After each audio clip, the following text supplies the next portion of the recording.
Amin Maalouf, pourquoi vous écrivez? Parce que je ne sais rien faire d'autre. Je crois que je viens d'une tradition familiale où on écrit.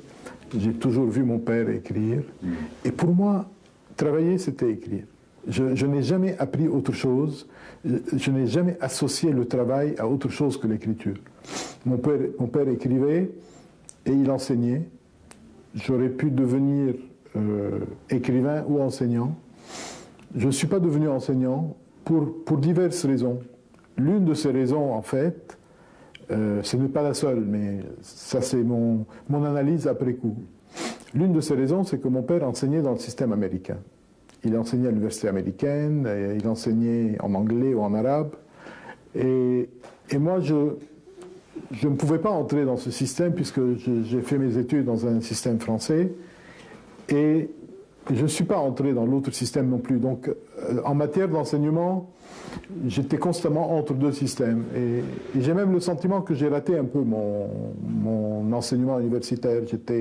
Je n'étais pas très motivé. Je n'étudiais pas vraiment les matières qui m'intéressaient. J'aurais dû faire, par exemple, des études d'histoire. Je n'ai pas fait d'études d'histoire, pour une raison qui aujourd'hui me paraît insignifiante, mais je n'ai pas fait d'études d'histoire. J'aurais probablement dû étudier la littérature, parce que c'est ce qui est devenu ma passion plus tard. Je n'ai pas étudié la littérature. Votre passion et votre profession aussi. Et ma profession, effectivement, mais j'ai étudié de la sociologie et l'économie, et à vrai dire, je n'ai jamais travaillé, ni eu envie de travailler, ni dans un domaine, ni dans l'autre, ni en sociologie, ni en économie. Mais cela n'empêche pas que vous êtes un fin psychologue dans vos écrits, dans vos romans. Je ne sais pas si les études m'ont aidé pour cela. Peut-être. Mais j'avais le sentiment, lorsque j'avais 20 ans, ou un peu moins, un peu plus, que j'avais besoin de ces outils pour comprendre la société. C'est surtout ça. De toute façon, on va en reparler plus tard. Je sentais que j'avais besoin de ces outils. J'en suis moins sûr aujourd'hui. Mais j'avais ce sentiment à 20 ans. Et donc, j'ai fait des études qui ne correspondaient pas à ce que j'aimais profondément. Bon, l'écriture, cette passion que vous portez en vous, l'écriture, qui est votre profession, est-ce une mission? Et si c'est une mission, comment vous la concevez? Je n'aimerais pas parler de mission, même si je ne vous démentirai pas. Il y a certainement un aspect mission dans ce que je fais. Je pense que quand on est un peu à la frontière entre deux mondes, on a envie que chacun de ces deux mondes comprenne l'autre. Et ça, c'est une motivation fondamentale. On peut dire que c'est une mission. Et je pense qu'en cela, je suis très libanais. Je pense que ce que je fais, c'est ce qu'un Libanais a envie de faire, en réalité. Essayer de traduire le monde arabe pour l'Occident et traduire l'Occident pour le monde arabe, jouer un peu les passerelles. C'est un peu ce que le Liban fait, c'est un peu ce que je veux faire. Bon, chacun de nous sait que c'est une chose difficile. C'est difficile pour le Liban et c'est difficile pour chaque Libanais en particulier. Donc votre mission, c'est créer cette passerelle entre l'Orient et l'Occident. Amin Maalouf, estimez-vous être un homme engagé? Oui et non. Si on entend par engagé quelqu'un qui est engagé en politique, ce qui est souvent l'acceptation de ce mot, non, je ne suis pas un homme engagé. Je n'ai aucune envie de m'engager en politique, je n'ai aucune envie de jouer un rôle politique. C'est une chose qui m'a traversé l'esprit lorsque j'avais 20 ans, effectivement, mais certainement, ça ne fait pas partie ça fait certainement pas partie de mes objectifs, ni aujourd'hui ni demain. De ce point de vue, je n'ai aucune envie non plus de m'engager dans un parti politique quelconque. Je n'ai aucune envie de m'engager dans une action politique, quelle qu'elle soit. Je suis vraiment très loin. Je m'intéresse toujours à la politique, mais je m'y intéresse uniquement, mais exclusivement, en tant qu'observateur. Je peux être avec des amis et réfléchir à voix haute avec eux sur des événements, Mais je n'ai aucune envie d'intervenir en politique. J'ai fait un choix un jour dans ma vie, un choix qui est irréversible, c'est de m'occuper de littérature. Et c'est un choix qui, je ne dirais pas qu'il me satisfait tous les jours, mais dans l'ensemble, c'est un choix qui m'a donné des satisfactions, qui m'a réconcilié avec moi-même. Je pense que c'est ce que j'ai toujours eu envie de faire, même si à certains moments de ma vie, je n'en avais pas vraiment conscience.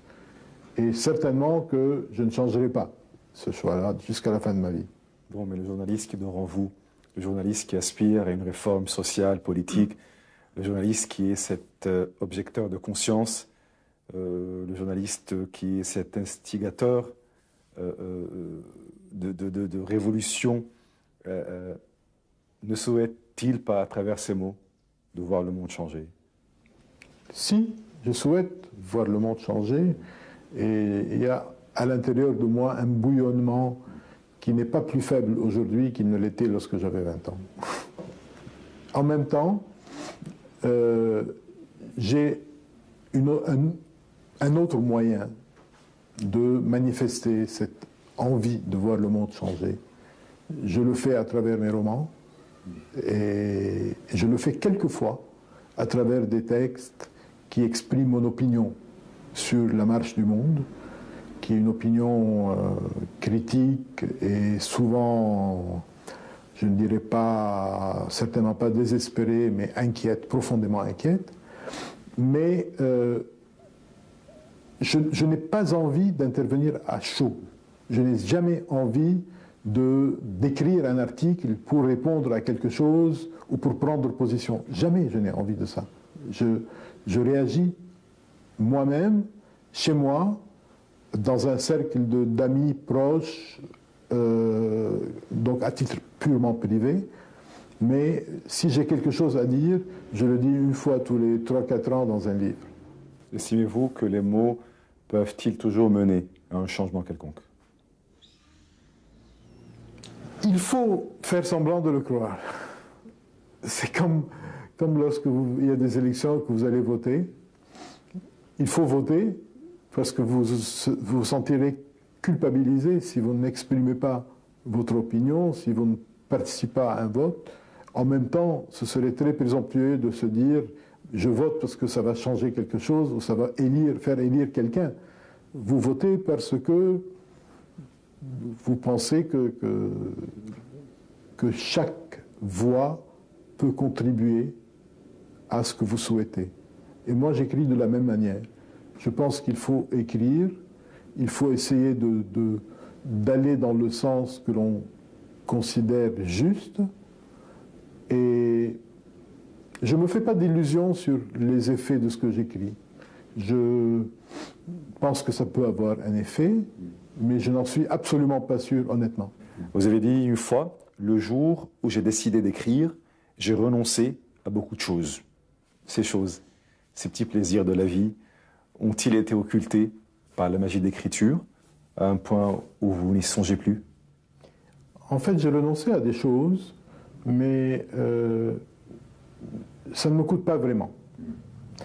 On vient d'en parler, j'ai renoncé une fois pour toutes à un autre univers que celui de l'écriture, mais ça ne me coûte pas vraiment.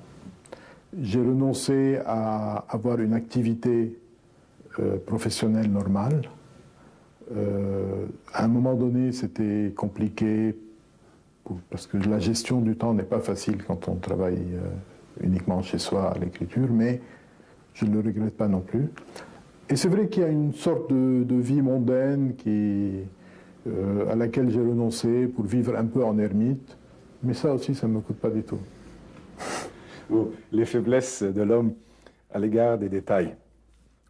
Comment vous nourrissez-vous afin de pouvoir les vaincre? Il y a une phrase qui m'a toujours impressionné et que j'ai toujours considéré comme une devise, et qui dit en arabe « Laysa al-ghina bi-shay bil-'an al-shay ». Il faut savoir se passer de beaucoup de choses. Parce que beaucoup de choses dans la vie sont superflues. Et je pense qu'on peut se contenter de beaucoup moins que ce que l'on a. De même, on peut aussi passer sa vie à poursuivre des choses qui nous paraissent indispensables et qui ne le sont pas. Et honnêtement, moi, je peux me satisfaire de très peu de choses. Je n'ai pas beaucoup de besoins. J'aime bien profiter de la vie quand des choses se présentent, mais je suis totalement capable, comme un chameau du désert, de traverser de longues routes sans boire et sans manger. Bon, mais écrire des livres vous suffirait pour être un homme heureux? Heureux est un mot un peu complexe. Écrire, ce n'est pas seulement du bonheur. Il y a le bonheur, il y a aussi la souffrance, il y a l'épreuve, il y a l'angoisse. Et donc le fait d'écrire n'est pas une joie permanente. En tout cas, moi, je ne le vis pas comme cela.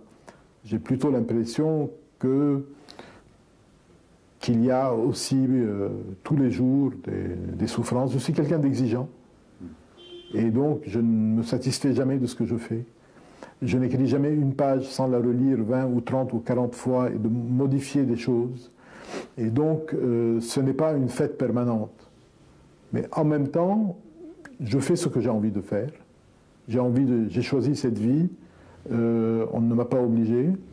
J'assume ce choix et je ne le changerai pas. Vous êtes un homme heureux? Dans l'ensemble, oui. Honnêtement, il ne faut jamais présumer, mais c'est vrai que je suis heureux parce que je me satisfais de peu de choses. Il me suffit que les gens autour de moi soient heureux et que je sois à peu près en bonne santé. Je n'exige pas grand-chose d'autre en réalité. Amin Maalouf, vous êtes jeune, vous avez 55 ans. Comment vous voyez la littérature d'Amin Maalouf dans les années à venir? Je crois qu'on est totalement incapable de voir son propre parcours comme les autres le voient de l'extérieur. Ce que je peux vous dire, c'est que moi j'ai envie de continuer à écrire. J'ai des projets de livres, des projets de romans, des projets d'essais, des projets de pièces de théâtre, des projets de livrets d'opéra, toutes sortes de projets. Et j'ai envie de les mener le plus loin possible. Et donc, honnêtement, je ne sais pas combien d'années je vivrai. Évidemment, personne ne le sait, mais tout ce que je peux vous dire, c'est que je suis sûr que je ne vivrai pas assez pour finir tous les projets que j'ai, parce que j'ai des projets pour des dizaines et des dizaines d'années.